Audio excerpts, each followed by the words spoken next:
Welcome back. Joining me now to talk about their experiences as Presidential Executive Fellows, Rosetta Carrington, Senior Contact Center Advisor at the Department of Veterans Affairs, and Clifton Triplett, Senior Cybersecurity and IT Advisor at the Office of Personnel Management.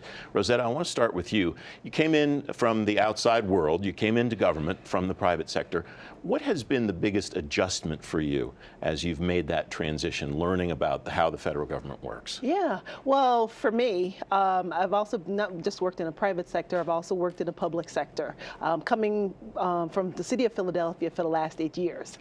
So coming to the federal government, you'll be like, well, you've been in both areas. What's the big surprise? I think what I saw is there's a lot of folks that are trying to do the right thing, and we hear about that, but sometimes they need help in actually executing. So had to figure out really very quickly, how do we articulate, and how do I articulate the vision for the organization? And then on top of that, how do we put out, draw out the steps for execution? Because at the end of the day, it's not just about doing things, it's about executing.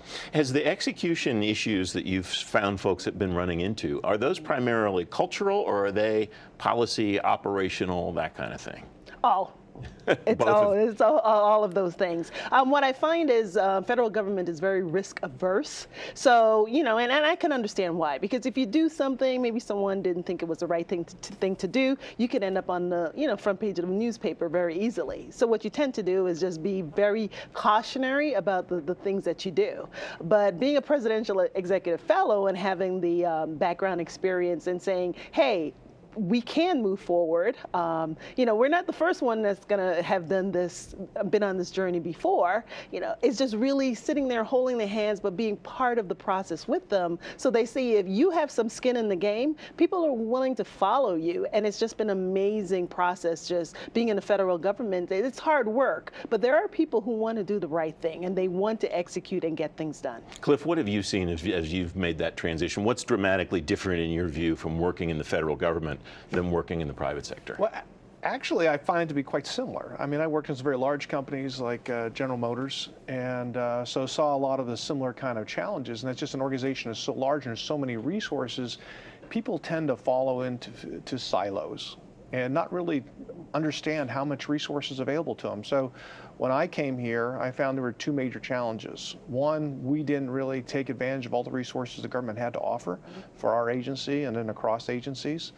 And second, our communication skills outside our agency were not where they should be. I mean, I found a lot of concern of other agencies about how we were doing things, and it was basically miscommunications. And so I think once we got the communications and the doors open and the communications going, we were able to basically do anything. I mean, when I was coming in, everyone's worried about the bureaucracy and it's going to be just hell to get anything done. I never experienced it. I mean, I think Presidential Executive Fellow helped immensely because we had all the support.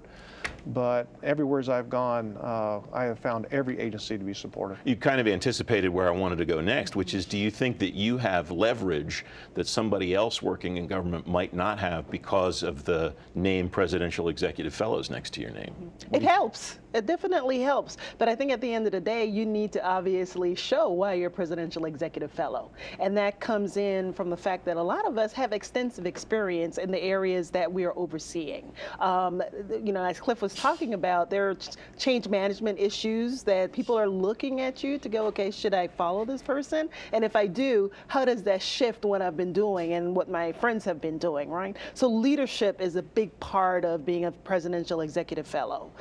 So I've found that to be, one of those issues that's there in federal government. Let's talk about the individual projects that you've worked on and how your background informed them. You came in, as you mentioned, from Philadelphia, yes, where you worked on their 311 call where citizens can call and ask questions about the city government. You're now at VA working on their call center effort. Right. How has what you learned in Philadelphia and what you've learned in your other experiences informed what you're trying to do for vets now at VA? Yeah, what we found, being in local government, I mean, you can actually see the folks, right? If you make a policy change, you see it the next day because you're dealing with these people on an individual basis every day. In federal government, the scale is so huge. So at VA, for example, they're getting over 140 million calls a year, throughout almost 300 different contact centers. So folks are not dealing directly with the veterans sometimes, so they don't understand exactly what is going on and the ways that we can improve those operations via data. But through this program of our job is to improve the veterans' experience when they interact with a contact center. We now have data. We now have folks that we're bringing in, subject matter experts, that can work with these individual contact centers to say, okay, here is what's happening. When we thought this change was going to be one thing, but it's turning out to be something else. Here's how we can improve it. And actually, guess what? We're also going to be getting feedback from the veterans on a regular basis. It's really changing a lot of the ways that the contact centers are operating at VA. Cliff, one of the things that you've been most instrumental on is the dual factor access at the Office of Personnel Management's network, people being able to get on the network and know that the people that are on are the people that you want on. How has that process gone? And what in your background enabled you to do that, either from a leadership perspective or a technology perspective? I think, based on my experience, I think one of the reasons I was brought in is my experience in large change management projects. And this really started with leadership at the top, and I was blessed with having Beth Colbert as our director. And she embraced this, and we drove it from the top. And I think one of the things we did is, you can say, hey, we really need to do this, but I think what I helped do is help explain why and the benefits and how it made their life easier and how it could be a benefit beyond that. We worked on many things. That was probably one of the most notable. But I think what we really did is, I think was more important, is to get the whole organization to understand how cyber is part of our core mission.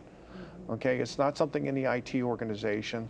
This is part of our mission, and we all have to look at how we contribute. One of the major contributions and early wins was 100% dual factor network access, which did give us protection.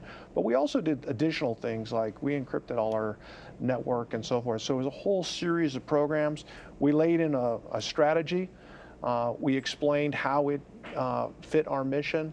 And we were able to communicate that throughout the organization and to organizations like the OMB and even to the Hill. Cliff, Rosetta, thank you very much for your work, and thanks for coming on the program. Thank you very much.